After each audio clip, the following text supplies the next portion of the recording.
We're back. Joe, it's round 2 of the AFLW season, mate.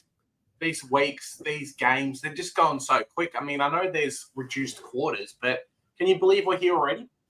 Mate, it is absolutely rocketing by like unbelievable, like on steroids. I don't know if it's on steroids or something because 10 weeks for this competition is not quick enough. We're entering round 3. That's 30% of the competition done and dusted, basically. So, mate, we got to get cracking and finish our teams really soon. Talk about finishing your team, mate. I'm still stuck here trying to work out what I'm doing with the players and with the picks. Another year of, hey, I had the right idea, but went 1 week too early on some players, went 1 week too late. This game, there were so many cheap people at the start of the season, and now guys, well, not guys, but ladies are about 300K more expensive, and we just can't bring them in. That's exactly right. It is. It changes very quickly. I guess we might as well. I'll just get started with how I went while you keep stewing over what to do with your team. This was how I did last week. I can't wait to get talking into this. I scored 1471 last week to get my overall rank up to 1738. It was a decent score carried by Kira Bowers there in the middle as my captain's absolute star. Evans was a new acquisition to the team. She did really well for me with a 74. Geordie Allen, 55, continues to just give me some fairly mediocre scores. But the back line isn't where the points are at. So as long as she continues to give me decent scores, that's all I want from her. Same thing with Smith. She has a decent role. Again, the scoring is not the best, not the worst either. Someone who is giving us the best scoring is Cordner. Can you believe it? She is D1. Absolutely killing it. I hope she can maintain something similar. Scanlon was someone who I brought in last week looking to get a price rise out of her. I did, but I don't like what I saw from her. So she's got to go for me this week, I think. Talk about Bowers, absolute tackling machine. I absolutely missed her in round 1, but she's come back and repaid the faith. Well done to you. Marinoff for the 125. She's just really safe, isn't she? So good. Yeah. Clearly the better out of her and Hatchard in terms of consistent scoring. So happy I got Marinoff. Prasparkas with an 89. I put the VC on her. I thought after week 1 she's going to be in for an absolute scorching game, but she got tagged, I'm pretty sure, so only scored an 89. Garner, your girl over there at North Melbourne, she knows how to play the game. 156, so good. Very happy to have her. And Hatchard, she is, spoiler alert, in my trade plans this week. I can't have almost 1.3. I can't have 1.3 million barely scoring 100 for me. Not in this day and age. Hatchard's got to go. Smith, she had a poor start to the year in round 1. I thought, you know what, it's probably her first game. Got to get used to the game, to the speed, and she absolutely lifted as I thought she would. She was highly touted during the preseason. There was no way she was going to collapse so easily. So I'm very happy with the 77 from her. Schultz, I had on field 82. This is your R1, ladies and gentlemen. Rookie priced R1. She's doing so good. So is Fleur Davies. I think she's going to be in my trade plans probably next week. Hope to get another price rise out of her. Ella Roberts with a 60, down on her previous week, but I think she got injured during the game, which sort of hindered her. I think she should still be named this week. Gardner with a 113. Geez, she was a ripper. If you don't have her, you got to get her right away before she cracks the 1 mil, because she will. Single was a new player for me this week. 78, I'd take that. I'm really happy with this score. As you can see, my other forwards aren't doing too hot shots, so 78 is looking decent. I think I'm just going to keep it for the whole year. Hyde, oh my God, she has been absolutely terrible for me. She's also in my trade plans this week. That's a big yikes. Just a poor roll. And Postlethwaite, 51. She's doing all right. She's given us on average of 50 points every single week, so I'm not against that for a rookie price. Branca Tisano with a 56. So I think my plans are, if this rookie is beating this 501K player, what's the point of having all this money for something worse? So I'm going to trade out Hyde this week. And Fitzpatrick with a 41. Good to see her do a bit better than last week, but not ideal for a utility player. So I sort of have forecasted what my trades, what my moves are going to be in terms of who's going out. And I'll show them right here. So might be easier to say. So Hyde, as I mentioned, Scanlon, as I mentioned, and Hatchard, as I mentioned, and I'm going to be trading them out to Pound. I like the look of Pound. She got a lot of the pill on the weekend playing for Carlton. She's an experienced player. It's not her first campaign, so she's well and truly cemented into that side. She missed last week, back this week, and looked really good.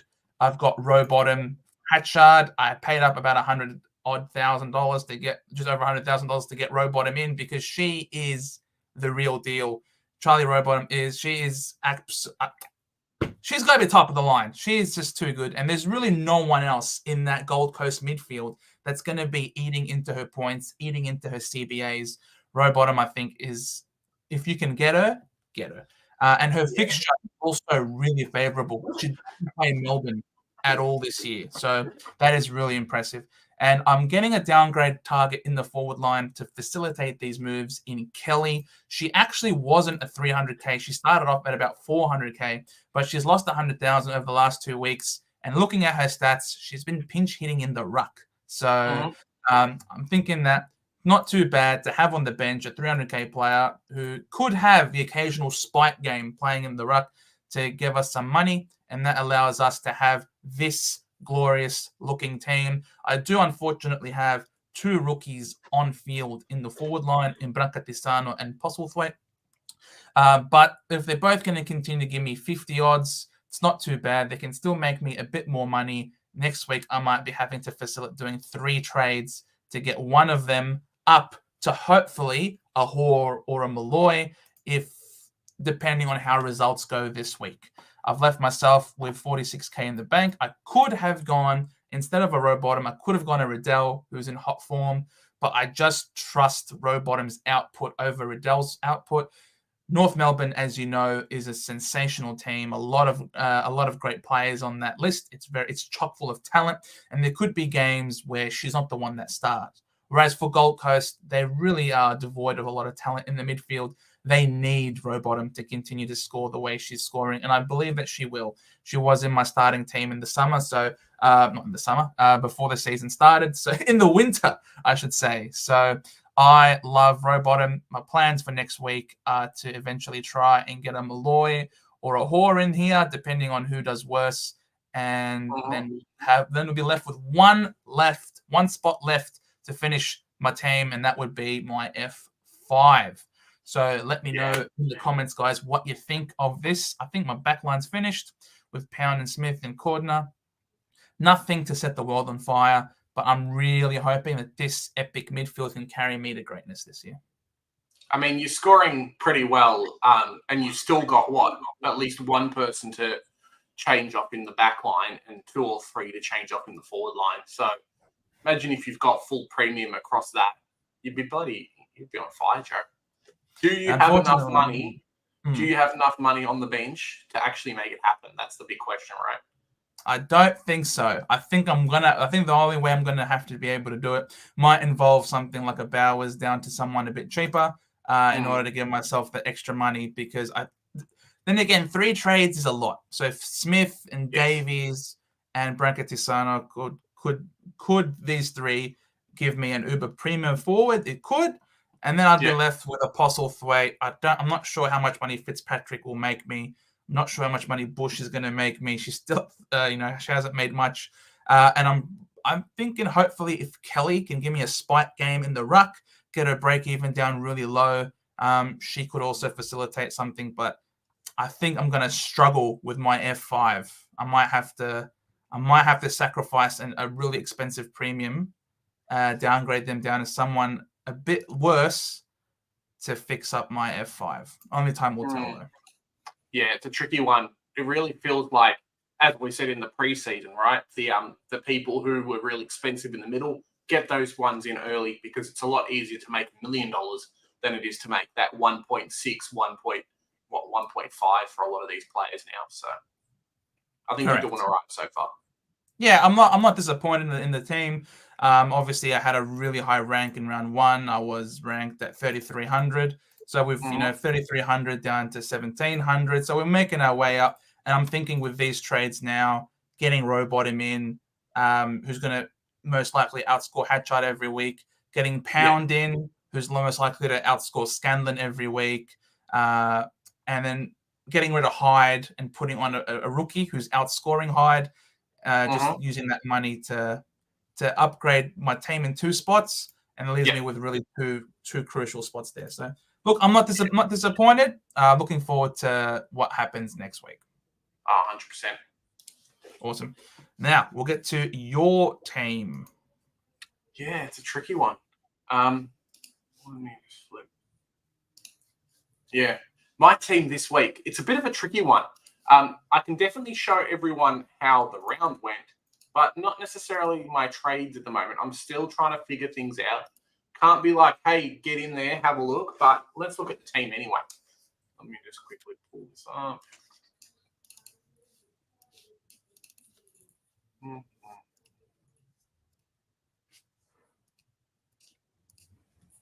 Hope everyone's having a great day that's watching at home, but also watching on the live stream today. So get in. How did your teams go? Chuck it in the comments. So this is how well my team went this week. I ended up scoring. What can I show? Average. Easy. All right. I ended up scoring about close to 1,500. I've got it right there, don't I, Joe? No, that's your rank. Okay. How do I pull up the thingy score from last week? Do you remember? Why does yours look like that? Yours looks different than mine. Yeah, value, remaining salary. Maybe you got to scroll back to round 2. There you go. Cool. All right. So we ended up scoring last week 1,474. It wasn't too bad, but I got screwed over by the wrong captain again. And Cordner on the bench really hurts. I hate when that happens. It's the second week in a row where the defenders, not the defenders, the guys on the bench have ended up scoring more than the ones on field. I know they're all ladies, it's AFLW, but I say guys just because they're all guys. Like, I'm a guy, you're a guy, we're all guys. Cordner scoring a 94 on the bench when we had people like Alan scoring a 55 sucks. And hopefully we're trying to rectify that this week. But we'll see how we go. Start off with the back line. What changes did we make last week? Last week, we brought in Priest, we brought in Carney, and I think I brought in someone else as well, but we'll see what happens there. Who did I bring in? I brought in Davey. So it wasn't too bad. But Priest, average score. Carney, average score. As I say, Cordner on the bench. We did score 1,400, but, it could have been a lot better. The midfield, Davey, who we brought in, couldn't crack the 100, which really sucks. So I think she's going to end up being more of a cash cow than a keeper. But we'll wait and see. I think Collingwood had a bit of a tough week. Hard to beat Rowbottom in there. So, maybe next week when she's not getting completely dominated, she's going to pop out another 110, 120, which is what we want.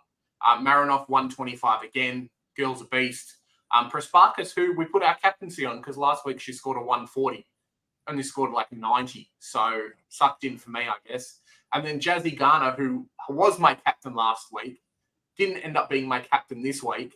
And then she pops out a 156. So every week it's Jazzy Garner week from now on. Until she gets injured, she's captain. That's it. You've heard it here first. Jazzy Garner is captain from now on. Nasha Warren scored a 49, which isn't great. And then Smith, where did she come from? Last week we got rid of Friend. Sorry, Jono. Hopefully you're in the chat and you can see. But I think she popped out another 4. So I'm glad I got rid of her because I'm not having a 4 on field. But yeah, Smith scored 77, basically outscored, our rookie that we have. Schloz, I'm going to call her Schloz from now on. Good old Schloz from Port, 82. This girl's fantastic. Hall, 32, just making some money. And then, that forward line's looking pretty juicy. I think I'm going to make a trade this week that's actually going to change things around and throw another premium in there. So what I'll only have one midfielder to go, which is kind of what I'm looking at. Kate Hall. This woman's fantastic. There's a reason why I brought her in. In the men's game, if you don't have a Petrarca or a Dunkley or a James Sicily, they will hurt you sometimes. Kate Hoare does that in the women's game. If you don't have her, you're in trouble. I know Joe doesn't have her, but, if you don't have her, you're in trouble. Malloy 108, fantastic. Erin Phillips was one who I think she was doing quite well early and then just fell off. So hopefully she ends up being a keeper for the whole year. I really don't want to have to try and get some more money to change her around, but we'll see what happens. Gardner 113. We know that she's been playing a lot more midfield. That's why we got her into our teams. And then Postlethwaite as well. So better score than last week. Got Fitzpatrick, who was nice to actually have a 41. She gained some money. And then Davies on the bench. So unfortunately, it's looking like Davies might end up be going. It's probably a couple of weeks too early, but that money that she brings in is definitely worth it for the player I want to trade. If we head over to this week's trades, I'm looking at. I was going to get rid of Emma Carney. I know I hate it. I hate bringing in these players and then trading them out again. I'm like, I give too much attention to this game, I reckon, sometimes. Maybe. Alan's got to go. I just don't think she's there. She's going to keep losing money. And that's almost a premium across another line with some other players. I'm looking at getting rid of Davies. Now, you can kind of see where I'm coming with this little bit of money.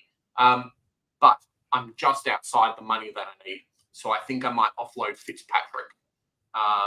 I'm going to get... Who's that person you brought in, Joe? Pound? No. Pound from the back line.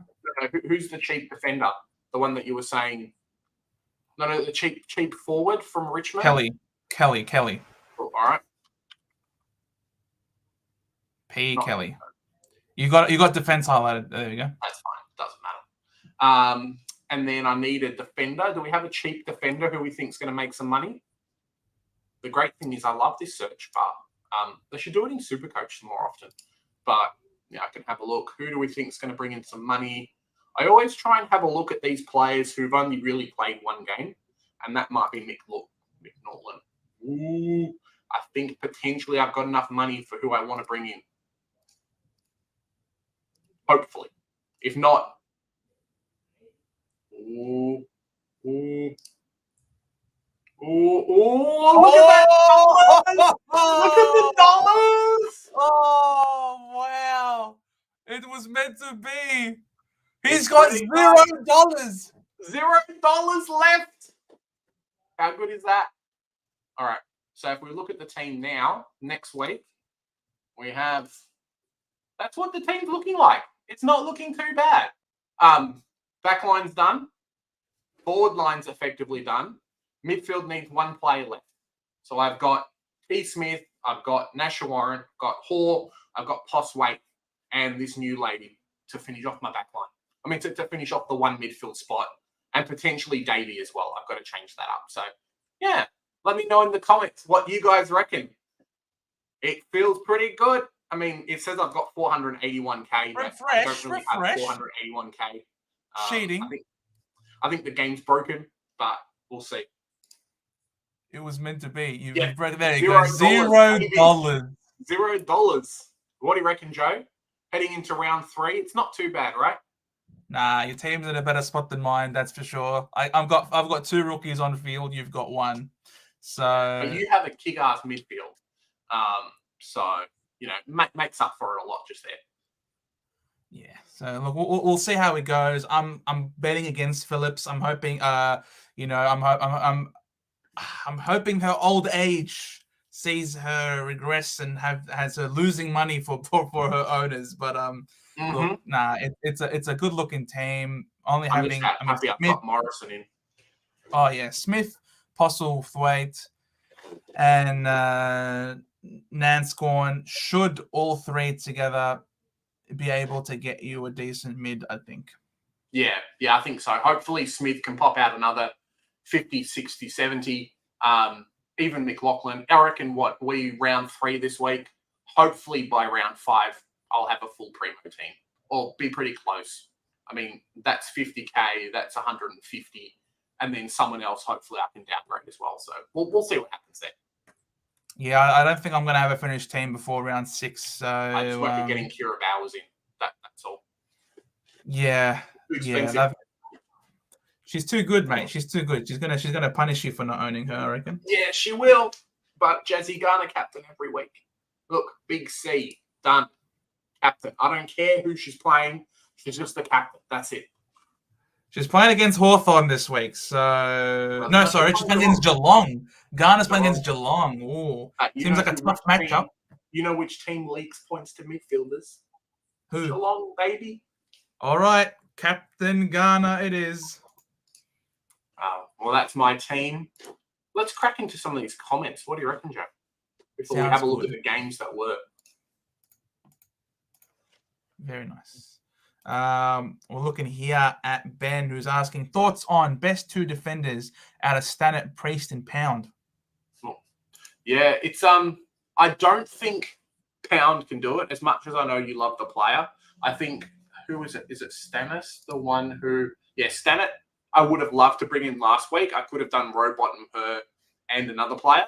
And I just would have dominated. She is obviously defender eligible in this game, but I'm pretty sure she's playing forward. And the times that she's not kicking goals, she's actually doing really well in setting up goals. Maybe Joe wants to pull up DFS and we can just have a quick look about where she's playing on field. I could be talking nonsense, but we'll have a look with that. Look, I do like Pound, and I like Priest. I was going to bring in Priest this Priest week. Was just everywhere. I think she got scaled down by like 5 points. So yeah, I was going to get Priest this week, but in the week that went by, but I had to get Evans. I thought she was a must, and I could have gotten Priest, but instead I went Scanlon, looking to get the price out of her, the price rise, but unfortunately that didn't end up working. So I'm regretting not getting Priest, but it sort of gave me money to attack this week, and now I'm getting Charlie Rowbottom. So not too you can't complain about Charlie Rowbottom. Yeah, no. So I'm not completely shattered, but we'll pull up now. This is Angelique Stannett on DFS. And she's actually named herself versus the other player that we had last week, right? Yeah, exactly. Yeah. But as you can see, the last 2 weeks in this run, she's been playing at forward pocket, both of these games. But you're using a lot of mid forward time for her. Yeah. High time on ground. She had 1 goal on the weekend and scored the 76 points. 97 the previous week. She had a behind 3 free 4, 10 tackles. So look, it's really bizarre. Good forward player. Yeah, it's bizarre though, because she actually seemed to have more time in forward as a forward mid compared to last week. However, she's got less. However, she had half the number of tackles. So that makes sense, right? That she's playing a lot more midfield. Is it yellow that's the midfield if we look on there? Yes, or is forward mid? Yes, it is. Okay. Interesting. So, you'd expect that with her being around the ball more, that she's going to be able to get more tackles. However, when you look at it, maybe she was in the middle, but the ball just went straight past. Could have happened. She's in the middle, but not in any CBAs. She had 0% of CBAs. So that to me suggests that she was almost playing like a striker role in terms of, but not quite the AFL style striker, like a Goey or a stringer that actually start in the center bounce and then move forward. She had 0% of that. So it's almost like she's playing high half forward, almost like what was his name? The Gold Coast Suns player, Flanders, almost playing like a Flanders role for Freo, and then pushing forward and kicking a goal. So look, I don't know whether or not that sort of scoring is sustainable. We've seen what Flanders ended up doing as a result. For those who I don't know, no one held on to Flanders, but in the back half of the year, Flanders was on fire. So whether or not you think that this lady, that Stannett, can recreate what Flanders did, that's your call. For me, I'm not super bullish on her, should I say. I'm more bullish on Priest, who gets higher up the ground, is involved in a lot of the play, and you can see it. She's at 100% CBAs, and last week she had 86% CBAs. So she's getting a lot of responsibility, a lot of time on the ball. So I like that about Priest. but I also like Pound because this is not Pound's first rodeo. She is a seasoned, experienced member of the Carlton Footy Club. Is there a reason why she didn't play last week? I think she was coming off an injury in the preseason. She only had the 77% time on ground for 90 fantasy. She normally has more than 77. As you can see here, she tends to average higher. So this is a great first hit out for her. She'll be better for the run. And despite having her first game back, she still had the 5 tackles, the 22 touches. She even had 2 frees against. So this is a minus. So she got minus 6 points for this. So she should actually be 96 for a first hit, coming off the bench. That's what I like. I'm a big fan of Pound, I think. Yeah, nice. Also think trading in red dot for Hoare on interchange to look for Riddell. It's something interesting because I never really thought about having dead players to use the captaincy loophole. But apparently you can do it in this game. So, it works quite well. I wouldn't do it though, Ben. No, it's a tough one.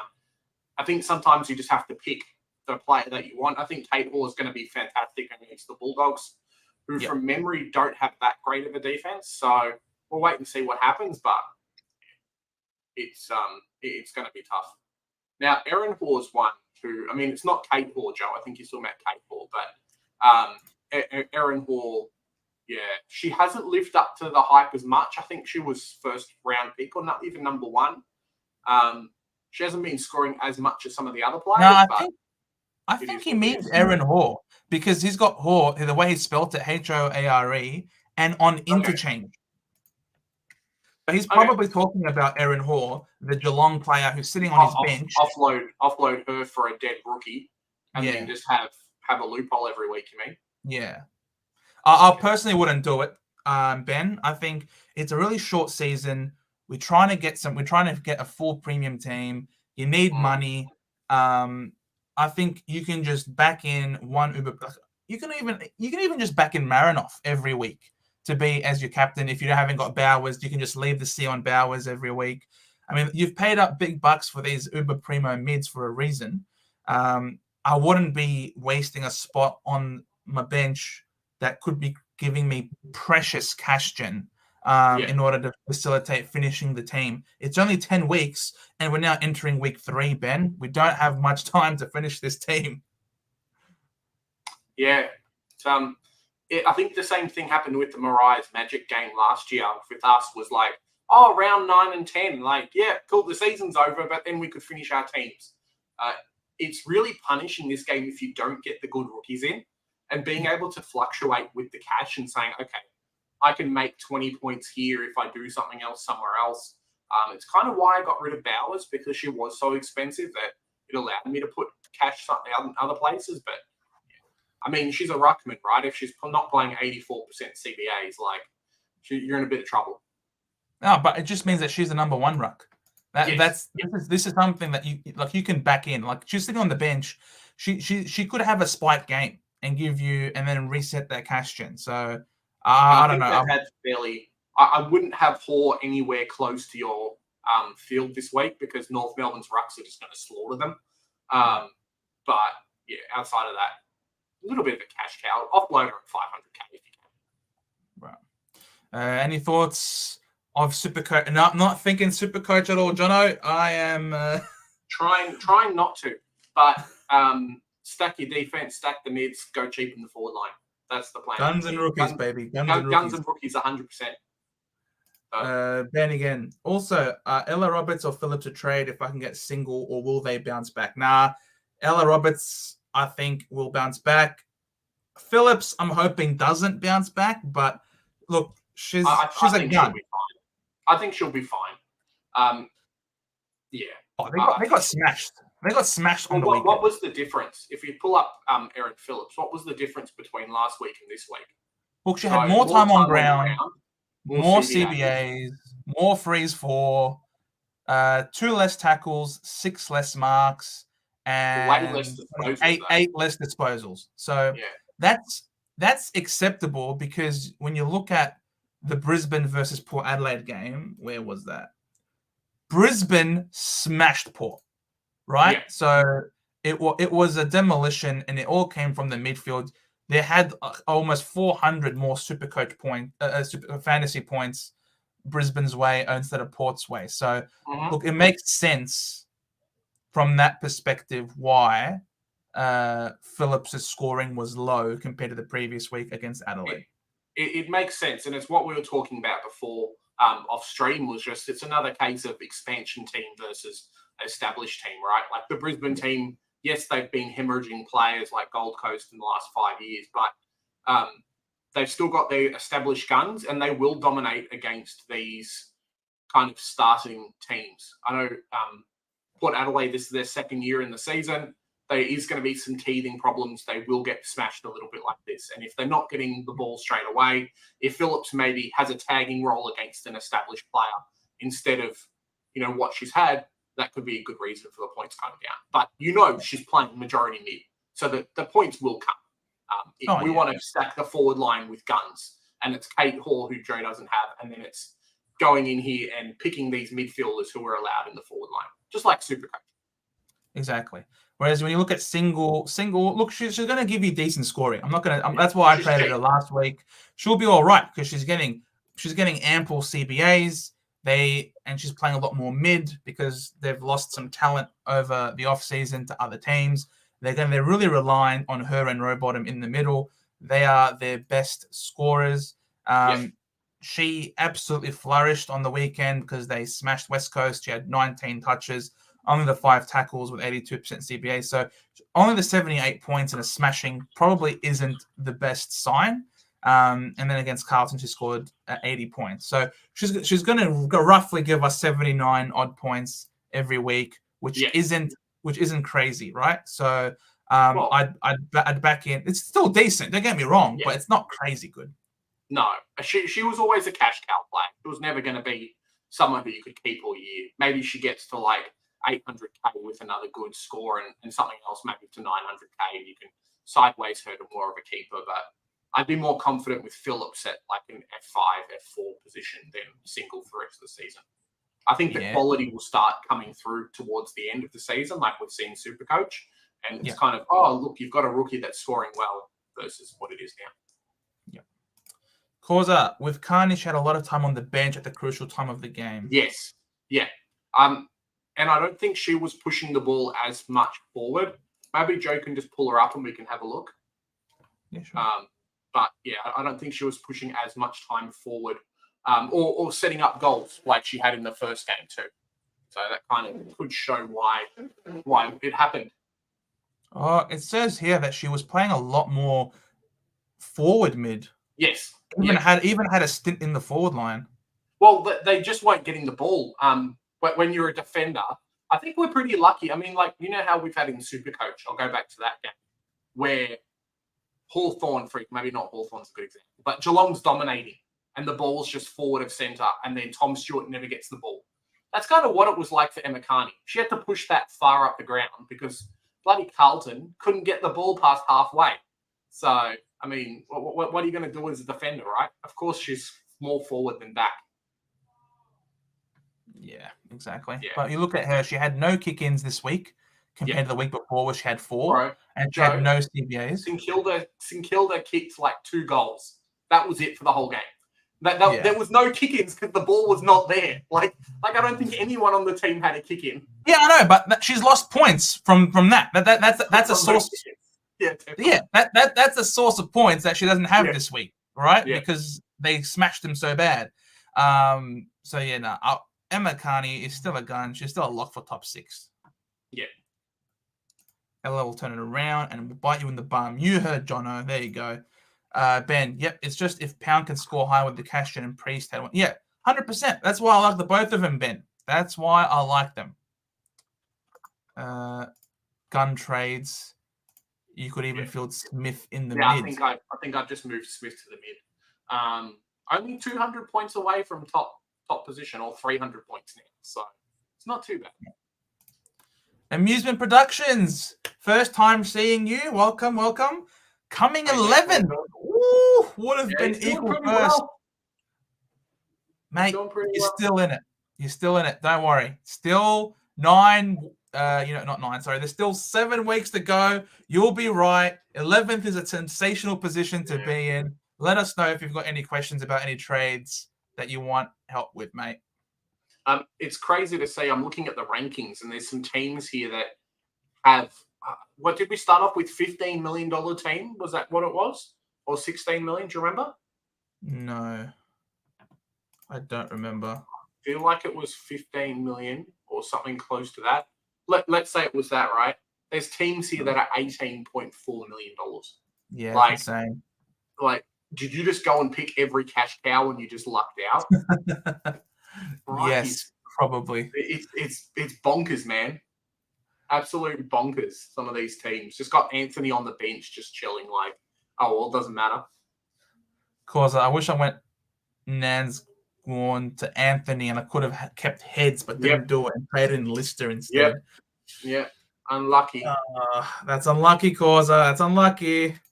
Breaking news: Maynard got off. Unlucky of course for he did. Melbourne fans, I guess. But yeah, of course it was always a 50-50 call. I think it was right that it went to the tribunal, though. So yes, I think so too. But it sets a precedent now. Ben, Corey, check my. I'm talking to Corey. He already has nearly a full primo team, except for Anthony. Mate, still a good player to have. Yeah, it's still scoring big. It's like, oh, I've got a full primo team, but I've got Aaron Phillips. Like, mate, calm down, all right? Jen, how's it going? Congratulations. Maynard is free to play. Well done. Yeah, and congratulations on the win, too. I mean, Melbourne's not an easy team to beat, and they definitely came back. So, good old Pies get a week off, and so does Maynard. Exactly. Your team is 17.9 mil, is it? Yep. What's mine? Yeah, so if you go to rankings, it will say in rankings. Scroll down a little bit. There you go. 17.36. So I have 600K more in my team value than what you do. How does that work? I don't know. You just do. And then I was looking at that team number 7, the Crow's Nest team. Just go back. Yeah. Look at that team value. 18.423. Look at his team. It's so good. He just picked all like the cheap players. He's got more than $100,000 more than I do. Yeah. He's got more than $1 million. He's got more than $1 million than me. Yeah. I mean, that's like having a full premium more than you, like across multiple positions. Crow's Nest. Show us your team, Crow's Nest. Goodwin, Vernon, Cordner, Carney, Evans, Davey, Prasparkas, Riddell, Benici. So these Davey and Benici would have gone up a lot. Riddell's gone up a lot. Yeah, I think Riddell was what? She's only gone up 200K. It's not much. That's a lot. Yeah, but not as much as Davey or Benici. Like Did I say that? Did I say that? No, not as much as Schultz. Schultz went up a lot. Yeah. Hoare's gone up. Malloy's gone up. Has Phillips gone up a lot? Not really. Nah. Gardner's gone up quite a bit, 500, okay, and Nina Morrison's roughly the same. So where's all this money coming from? Oh, Anthony. There's the money. Anthony. That's the money right there. Yeah. Freaking Anthony. She's making a difference. Do we want to get into the week's games, Joe? Yeah, we will. We'll need Malloy at some point. Yes, agreed, Causa. Everyone needs Malloy. Everyone needs a good Malloy in your team. Scored 1441 and ranked 15-16. Well done. Killing it. Beating me. Everyone's beating me at this point in time. No questions from me, fellas. What are you talking about? Just Operation Get Bowers in is on. Hopefully we get lucky. I mean, all skill, Absolutely. All skill, man. All skill, no luck. But, hey, having good luck is a skill. Dare I say it? All right. We will go through the games. Very well. We've gone through all the questions. We'll now go through the games as they were. We'll start off with the Crom smashing Richmond on the weekend, playing at Icon Park. You say smash. It wasn't really that much of a smashing. Yes, they did score a lot more, but they were very close for a majority of the game. It actually was looking like it was going to be a really slow game a bit of a slog. I'm surprised a lot more players didn't score over 100 in fantasy just because of the amount of possessions that were kind of going back and forward. But I remember them being very close, and maybe the fourth quarter came in and then Adelaide jumped ahead. Right. Well, Ebony Marinoff continued to do Ebony Marinoff things. 14 Yes. tackles, if you don't mind, with 2 frees against. So that should have been a 131. Yeah. It's a pretty good score. Hatchard, I don't know what's up with this lady. We saw the same last year when we played Mariah's Magic's version, and Marinoff would always end up scoring a little bit more, and it punished me because I had the worst player. That's why I didn't start Hatchard, and similar to the people that didn't have that had Randall as well, both struggling and both going very cheap. Well, that sort of explains. I mean, she only had 75% CBAs on the weekend. Yeah. And the week before, she only had 88% with 4 frees against. So she lost 12 points there from the 4 frees against. And then here, she had the 9 tackles, but she only had 3/4 of the CBAs. I wonder why that is. I don't know. Just maybe something changed a little bit. As Jono says, that goal did you see that goal, Joe? The one from the middle of the ground, that was bonkers. It doesn't really happen in the men's game as much. Went over. Junk. Watch it if you haven't already. It was pretty fantastic. That was amazing. Tia Charlton. It was just these two. It was just these two. Yeah. And then woof, just drops. Yeah. I think that's the way it's going. And if you look on the Richmond side, Conti's continuing to do well. Yeah. She was really good in the game when Richmond first came out. And they had Sabrina, Frederick, and they had all these other players. But I think Richmond's in a bit of a mini rebuild, and she just needs more players to be able to step up and do the things and help her out a lot more. Bit disappointed from Sheeran. 100% time on ground, only managed at 60. So I would have loved a much better score, especially from a defender. But I think slowly we're starting to find, because AFLW has only got 60 rotations. Yes, they've got less time in total, but 60 rotations is really making a lot of these teams actually put their stars forward. So you'll see a Garner going forward, you'll see a Conti going forward, and that's where all these kind of goals come from, because the defenders can't stop them. Yeah, absolutely. And that's why when I'm looking at players to bring in, I think it's really important to look at the time on ground.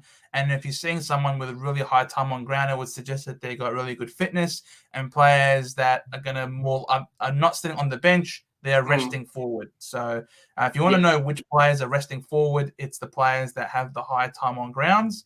And don't be shocked or surprised if you find that in their heat maps on DFS Australia that they've got like red, which means forward 50. That's a good sign. In this particular case, it's a good sign because it means they're not being substituted. It means they're staying on the field, just resting forward, which could get them more points. So that's a really good sign. Where is that? Gabby Seymour, you paid that much money for 20 hitouts and on time on ground and 84 points. Meanwhile, you're going to have Schultz, who scores the exact same. So good. Her value compared to all of the premiums. I don't think there was a ruck. Mate, let me just quickly check before I say this. All right. Schultz at 300K. Yes. Was the 4th highest scoring ruck this week. And similar to last week, she's getting better and better. And she's only beat by Mimi Strong, who you're not spending $1 million on, by Morfitt from Sydney, who you're not spending 900K on, and then Edwards, who you're not spending $1 million on. Mate, just pick this 300K player, be happy. Oh yeah. I don't think there's anyone else for Richmond. It was pretty crazy from what we've seen, at least last week and going into the other games. For a team to only score 830 fantasy points is really low, and it kind of just shows how bad their game was.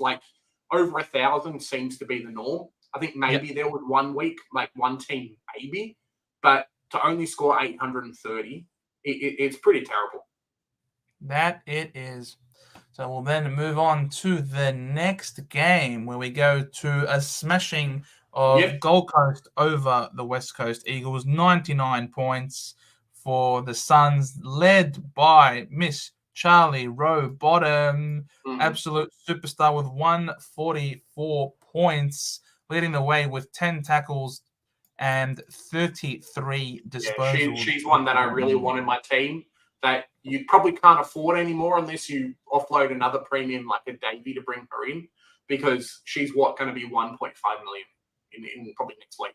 So should have got her in round one. Joe got her in last week. I wish I had, but yeah, the girl's a gun. And it's similar to a Took Miller situation where it feels like maybe with Ford and Dupay on the team, things are looking a little bit different, but it really felt like he was the best player. So it was a kick to Took Miller. He scores the 150. You've got a Matt Rowell that, he scraped in 100. Whereas now maybe it's a little bit different, but did she break the clearance record this week, Joe? I think so. As either clearance or contested possessions. I don't remember which one it was. But, I mean, when you're looking at this, look how many players got over 110. You got 4 monster scores in the one team. Meanwhile, on the other side, no one's cracked 90. Like that is massive disparity. Yeah. It's similar to the other game, and I know that a lot of people had a Swanson in. A lot of people still had a Charlotte Thomas, even though I said jump ship as quick as you could. I think there was another one as well that maybe Davison that people had as well in their team. They had someone in the forward line, my brain's saying. I know people got Emma Swanson when the news came out about Bowers. Yeah. But, yeah. Oh, no, maybe it was Roberts. I think people had Roberts as well. And Ella Roberts in the forward line, yeah. Yeah. And they just got punished. It's another game where the fantasy points are really low, and we see that by the sub 1,000 score, is that they just got demolished. Similar to the North game that we'll have a look at maybe next or the one after, where the ball just went from the middle to the forward line. That was it. Really quick goals that just reset, and then it went on and on and on again. Yep, and you can see that in the defenders in those games tend to struggle with points. Lucy Single, here she is, doing not too bad, 78 points. Is the next best of the... As is Daisy Darcy. Now, Daisy Darcy is one that I really like the look of. This was a demolition, and yet she still scored 78 points. She got 4 frees, 4 tackles. So, yeah, if anyone's looking to sideways any sort of defensive players in the back line because you got something bad, I like the look of this girl. She's really good. Playing a centre half back. Well? I'm looking at Mick Lachlan, who I just brought in at 350k. No. Go back. You can just do it from the actual game if you want. Halfway down, Neve McLaughlin, 47 she scored from Gold Coast. Here we are. I just wanted to see where she played. Yeah, another one. Halfback flank. Okay, not too bad. Halfback flank. 78% TOG, 2 marks, 17 disposals. Not too bad. Not too bad. I'll take it. For 300k, I'll take it. Yeah, exactly. All right, cool. Let's go to the next game, Joe. Next game, we got another one-sided game. Before we head into this one, we can totally start to see the powerhouse teams and the kind of the top 8 forming. And it's the people that have played the game already, and then it's the ones that are basically in their second year of the season, it's looking like. Yeah. It was a very dreary game for Port Adelaide. The only one with a decent score was Matilda Schultz, who's absolute freak of nature, 82 points, 20 hitouts, 5 tackles, 13 touches and 4 marks. So Matilda Schultz leading the way. Erin Phillips had a much lower score compared to the week before, the 55. But as we mentioned before, a lot of it has to come to just the sheer might and power of the Brisbane Lions. Yeah, it's Ali Anderson. I think she started when the game actually started. She's a bit older now, but pretty sure she started when the game started. Still dominating. Conway, similar. Moved down that list. They're slowly losing players. I know North Melbourne poached a few. I think a few other teams have definitely started to poach a few as well. But every year they just come out and dominate. And it's another game where sub 1,000 score. Wow. Like Port Adelaide scored less than Gold Coast and less than all the other ones as well. 700 points for 20-odd players is not a lot of points, Joe. No, absolutely not. Like, that is ridiculous. Probably the one thing that I'm pretty happy to see from this game is that Poppy Bolts was named and played and didn't score very well, which means that she's going to still hang around that 306k mark, which could mean that she's someone that we could be looking to downgrade in the back line. For those of you who have a decent defensive rookie, unlike Mia Bush, who is refusing to go up and cash a lot. So, but yeah, hopefully Poppy Bolts can maintain a spot in the side, and she could be a decent downgrade target for us in the back line. Yeah, I think so. Cool. Erin Phillips' 55 doesn't look as that bad when she's the third highest scoring player in their team. Correct. It's not too bad. Yeah, it's not too bad. Move on to the next game. A bit closer, this one, between the Swan and the Cats. They put some attention to Georgie Prespakis. 89 points, was the highest scorer for Geelong in a win. So this is one of those rare situations where the team with the lower... Oh, it's very close. You can even see in the scoring how close it was. But the team with the lower premium scores actually end up getting the job done. Yeah, it's an interesting one. We have seen it in Supercoach sometimes where a team might have 2 or 3 really good players and they fall off. And I think that's the problem with Sydney at the moment. Have a look at their scoring, right? Gardner, fantastic. Malloy, fantastic. The next one scored an 86, and then there's a huge drop-off. So 3 players did really well in that team. One of them was the ruckman, so it doesn't really count. And then the rest just did poorly.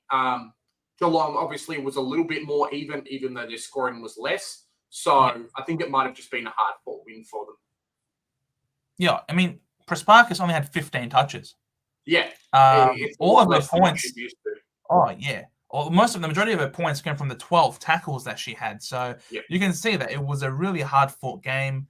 Probably a lot of just repeat stoppages, and that's where she got a lot of these points from. Nina Morrison also had the 8 tackles to go with 21 touches. So that's really good. You've now added her to your team, which is sensational. We just pull up Nina Morrison's stats real quick, and we see what sort of role she's playing. She's playing mid. She's not playing wing. She's not playing high half forward. She's playing as a midfielder, and she's getting CBAs, which is awesome. So those who don't have Nina Morrison and looking at her, she's probably definitely going to be in the top of the line. Same thing with Chloe Malloy. Those of us who don't have Chloe Malloy really need to get our act into gear because she's got 94% CBAs and 95% CBA. Yeah, so she's playing. Good. Yeah, so she's playing on the ball. So that's the role that we want. And these are a couple of awesome players that we should be hopefully trying to get into our forward lines. Yeah. I think the game's slowly starting to even itself out a little bit, and you're going to find the ones who we knew had changed clubs to play a different position are the ones that are dominating. So, yeah. And here we go. It's a close game. The Dogs, they bounced back. They were embarrassed in week 1 against the Cats. And they're sort of starting to try and wrestle back some respectability against the Hawks, who scored a 46. What are your thoughts on this one? Oh, mate. Just scroll up for me. Yeah. That kind of shows as much as it was. It was a hard-fought win for Hawthorn. And, yeah, some of the more established players starting to step up. Ashmore is one of them. Gilroy, another one. Players who last week kind of fell off a little bit, came out and actually started firing. The Dogs have a lot of problems, as we see from just their general scoring. But Hawthorn, similar to the men's team, they're the only team in the AFLW that's been head coached by a woman. Not that it matters too much, but it's just kind of a pioneering team, similar to Mitchell with the men's. And, yeah, they're doing fantastic. I don't think I've got any players in my team, but it would have sucked if you had spent a bunch of money, jumped on Tamara Luke, how we kind of said last week that maybe she's going to start to share that ruck time. And we definitely saw it. 13 hit-outs to Wales, and then Tamara Luke with 8. So her cash gen, not that we can see break-evens, but I think her cash gen's kind of tanked a little bit. Yeah, and once I saw that Lucy Wells was named, that definitely raised those red flags last week, and was ultimately the reason why I didn't end up going with Tamara Luke. So dodged that bullet, I guess. And then, I don't think anyone owns any of these players. I think they're very among the lowest owned teams this year. Mm-hmm. All right, we'll move on then. We'll go to Collingwood against Fremantle. Kiara Bowers made a I hate sensational. Bowers. I hate Bowers, man. She comes back and she's just like, yeah, stuff this game. I'm just going to tackle 17 times. Like, I know you've got her in your team and it's fantastic, but I just wish she had like a crappy game once. Just pop out like a 30, just for fun. She dominated. Haley Miller dominated. Mimi Strom in the rucks did very well as well. Kaufman, who a lot of people had last year, dominated as well. And, you know, it's tough. It's a really tough game sometimes. Yeah, especially when you've got these two shitters in Hyde and Scanlon. So, yeah, I had both of them. They both scored 36 apiece. And, yeah, they're both out of my team, out of here, never again. To think that we thought of Gabby O'Sullivan perhaps in our sides, thank God we didn't do that. And Jess Lowe as well was in my very early starting team as well. So, thank God she was not in my team either. So, dodging some boards there. I think as the season goes on, we're going to find, hey, we're just going to have the premiums and then get off like these rookies as quick as you can. Jordan Allen, man, disappointment. You've obviously seen from the team review that I've got rid of her this week. Did better than before, but I remember even last year with Sheridan's taking a lot more of that defensive position than what Allen will. You watch. I've got rid of her. She's going to go really well this week. And for the rest of the season, I'm predicting a 95 average from her from now on. And Davey's going to score a 30 just to spite me. But, yeah, it is what it is. Sometimes you have to jump ship, and the warning signs were there. Hopefully my meter's on. Look, for Benici and Davey to score as they did against a tough Fremantle midfield is really promising for owners. Like a 98 is probably like a 120 against another weaker team. So, yeah. Absolutely. So, and she had 3 frees against. So she lost 9 points. So that would have been 107.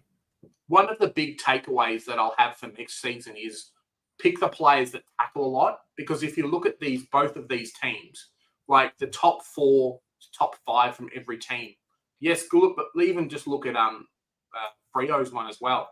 17, 10, 6 and 14. Like, what are they? 3 or 4 points each for a tackle, Joe? Yeah, 4 points. Yeah. So Kaufman, 4 times 14 is 16. What's that? 60 odd points 60 from tackles. Like she scored 60 points from tackles. 60 points from tackles this week. So yeah, that's what we said in the preseason before the game started. The congestion players, because they'll just dominate. That's what we said in the preseason before the season started. Pick the high tackling players. Yeah. And yeah, that's not what we did. We then moved to the next game in what was remarkable. Again, these irrepressible North Melbourne 66-6. We're too good. I'm going to let you do the report right now, Joe. Talk about the team and I'll see how it's gone. Well, North Melbourne's mids went to town and absolutely dominated Carlton. So don't expect this sort of scoring from Ash Riddell every single week. Don't expect this sort of scoring from Jazzy Garner every single week. It's very rare to score a 150-plus score. That is unbelievable. And it just sort of falls away really quickly. A lot of the players that did well for North Melbourne were players around the ball and forward of centre.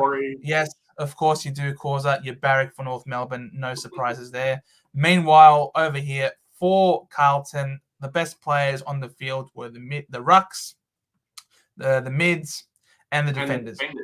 Yeah. And Gab Pound was a defender who got a lot of the pill in her first game back, scored 90 points. Will they get dominated this bad every single week? Probably not. Probably not. But North Melbourne did the same thing against the team last week too, right? I think St Kilda only scored like 16 points, and we had. You know what our percentage is at the moment, Joe? Can you guess? Have you seen the ladder? What is the normal AFL percentage for a team? Like 120 for a really good team. Go to the AFLW website. Have a look what our percentage is before I talk about the team. Look at the live ladder. See if you can pull up the ladder. Look at our percentage. 554. We've had St Kilda that scored 16 points and Carlton scored 6 points. Like, that's how good North Melbourne is at the moment. It won't stay. But it's like, when we play AFLW and somehow there's a money glitch and it's a negative points and negative money. Yeah. Like 500%, mate. If we go back to the teams, North Melbourne's biggest strength is their tools and the fact that a lot of our players can rest forward. So Jazzy Garner, instead of being on the bench, will rest forward. She only played 79%. Imagine if that was going up to like 85, what her score would be. A few of the other players as well. And it's not even the tools anymore, which is the big thing. It's the tools doing really well, and then the other players being able to play around there. Bella Eddy kind of coming into her position. Talia Randall coming into her position as well. Kim Rennie coming into her position as a ruckman. Kate Sherry-Law has been fantastic because maybe she doesn't kick the goals. I mean, she kicked 2, which is great, but she's taking those higher class defenders. It's more, 180 centimeters in the men's game is normal, right? That's like your average. Maybe not at Essendon, like 160 is probably at. I know you don't have a lot of tall players, but in the women's game, like a 182 centimeter woman playing is like, holy moly, she's your ruckman, the tallest player on your team. North has like 6 or 7, and they're all mobile. So that's kind of the big difference between a lot of this. You've got a 180 centimeter player being defended by a 160, and they just can't mark. You'll see Emma King just put her hands up, and they'll be like, yep, I'm marking the ball, cool. So, yeah, it's doing very, very well. Someone else is doing really, really well. Captain every week, Jazz Garner. Someone else is doing really, really well. Mariana Anthony. Yes. In a smashing. Yeah. She still scored 69. She's done very, very well. Yeah. With 4 frees against. She's lost 12 points on this. She should have scored 81 in a smashing. Yeah. It's the player that I didn't have this year, and it hurts. But I'm glad Fitzpatrick actually scored a 41. I think I got rid of her this week. Yeah, I did. Yeah. But I'm really glad. She kicked their only goal from a free kick, mind you. She got a free kick in the forward line and then kicked the goal. And it was the commentators the entire game were just like, hope Carlton score something because they don't want to finish on 0 score. And it's like, mate, like, how bad would you be? You've just played 90 minutes of football and you haven't kicked a goal or kicked it behind. Remarkable. We'll then move to the next game. First game for the Bombers at Windy Hill, back at our spiritual home, and the Dons get the job done. Maddie Prasparkas leading the way, absolute gun, superstar, with 2 frees against, if you don't mind as well. So this should have 5. Yeah, so that's 5 plus 5 minus 6. You only get 1 point for a free, like 3-4. I guess you get the kick associated with it, but that's still not much. Yeah, only a +1, but minus 3 for frees against. So she actually lost a point in the free kick stats there. 84% on the ground. 6 tackles to go with it. Bonnie too good. She is too good. Only kicked the 1 goal and yet still scored the 81. She's a star. Sophie Alexander, second ruck. Did really well around the ground with 6 tackles to go with it. Who else is there to talk about? Is there a reason why Nashawin kind of fell off? We'll have a look at her and Tiana Smith, but can we just check her stats and see, like, maybe she played somewhere different or she had, like, a tagging role or something like that? Because she was scoring 70-odd last week. And then 4 frees against would have definitely hurt. So she's lost 12 points there. Yeah. And on the game 49 minus 12. She lost 10 points. Basically. She's lost 10 points. So it would have been 59 points. Yeah. But there's not otherwise she had less of the ball. Difference, is there? She had less of the ball. 13 disposals as opposed to 21. It is what it is. Just had one of those games where she didn't score as much. Didn't get the ball as much as she did last week. We can't expect. She got scaled down as well. Remember her being like 55 or something and then ended up on 49. So I'm pretty sure she had a 0 point last quarter. That will do it. Definitely hurts. Mia Bush continues to not do much, which hurts my heart. Same as Ella Friend with a 4. Yep. Thanks, Jono. I'm glad I jumped off that shit pretty quick. Holy moly. What did you score last week? 20 the week before, and then she got a 4. So, whoops. Oh boy, I love friend with a 4. That's A not 4, very mate. good. Nah. I'll get a Tyana Smith Wardlaw. actually showing kind of what we had hoped the week before, but it just really shows how dominant North Melbourne was as well. Like, just get the ball from the tools and then kick it forward, and you can't do much. With 3 frees against as well, if you don't Yeah. mind. Exactly. Can we check where she was playing? Definitely. I Can. think she's the one. Absolutely. Do you think I put her on field or put Nash Wen on field? Playing on a wing. Oh, wingers scary. But she had 86% CBAs. Yeah. So it was a lot better. More tackles, actually got some marks, which was nice. So, yeah, definitely a much better game. I think as the season goes on, she'll be an okay bench cover or at least, on-field cover for a little while for us. Yep. Agreed. Hannah Priest doing good things. She was just everywhere. She didn't get the ball as much as what I thought. Obviously, bringing her in kind of hurt, but yeah. I like her. Top 6 defender. Yeah, for sure. We get to the last game of the round. A demolition job. Domination, Joe. It's a horror nation, mate. It was a horror nation. She kicked 5 goals, 2 behinds, Kate Orr, for a 142. Unreal. Imagine if she kicked straight. Yeah. It was funny too because she kicked a couple early. And then I was like, oh, yeah, cool, Kate Hall. And then I think she kicked 2 or 3 in the last quarter as well. And was just like, yeah, Kate Hall. And then she was on 4 and the commentators were like, come on, she needs to get a 5th one so she can have that hand, It's like, cool, last 2 minutes, kick the goal. That's it. Yeah. So well done to Kate Hall and all those owners. Did really well. Joe's a non-owner, if you haven't caught on already. So, I'm very sad. I'm very, very tragic, Bronson. Got to get to the captain, mate. That's it. Yeah, instead of Hall, who did I have? Paxman. I had Paxman instead of Hall. The wrong got the wrong demon, unfortunately. Next year you'll know. Alice Parker and Goldsworthy playing 100% is phenomenal. Even Tani Evans playing 100%. She was actually quite low. I think she started the second quarter on 6 points. So to come out and score a 74, it's bloody good. Oh, yeah, absolutely. She's sensational. Fleur Davies did all right against Melbourne. They're a gun team, Melbourne. Do we need to be careful? Do we need to be worried that she only played 63%? Is she getting kicked out of the ruck, or do you reckon they're kind of just managing her? I mean, who else had Jermich played for them. If we just have a quick look.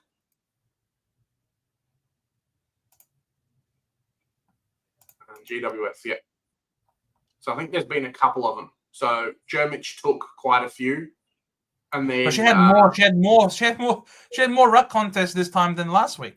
Yeah, but I mean, just kind of people taking the percentage off her. It's a tough one. I'd be a little bit worried. It's not partly why I've got rid of her, but yeah, it was just kind of the right time for me and money to be able to do it. Fair enough. Anyone else on these teams worth mentioning? Taylor Harris, 53. I think if you don't have Tani Evans, she's still relatively cheap. She's not hit 900K yet, which is fantastic, but she's basically taking majority of the kickouts and was pushing up the ground and being used in that transition. And she scored 68 points off 3 quarters. So, yeah, she's a very good player. Well, that 198, 95, 98. So she's a very fit player. 8 kick-ins the week before. She doesn't play on from 100% of them, but hey, that's fine. Most of them she's playing off 2 frees against and 4 frees against last week. So she's prone to giving away free kicks, leaving some points out there on the field. But so last week she would have scored 100 if she didn't have all those frees against. So yeah. And for all of the people who didn't own her, they're very happy that she didn't do that because it means she was less expensive to purchase to acquire. Mm-hmm. Look at that kick to handball ratio. Look at the last week's kick to handball ratio. It's pretty good. She knows what she's doing. So yes, Tani Evans, if you haven't got her, get her in. And I think with that, it might be us finished for today. We might just call it a night. I haven't eaten anything. I'm absolutely starving. Thank you guys so much for coming on and watching. I hope you had a lovely evening with us. We certainly enjoyed it, right? Yeah. it was a lot of fun. We'll keep the AFL show going. I think we're going to stay on with Tuesdays. So we'll have a look at that next week, Tuesday. We have the car ride home. Maybe we'll call the show on Thursdays, but that should be a lot of fun as well. A couple more AFL normal games and then AFLW going on. That's it. That's the plan. Thanks so much, guys, for watching. We will see you in the next one. Catch you guys. Bye. Bye-bye.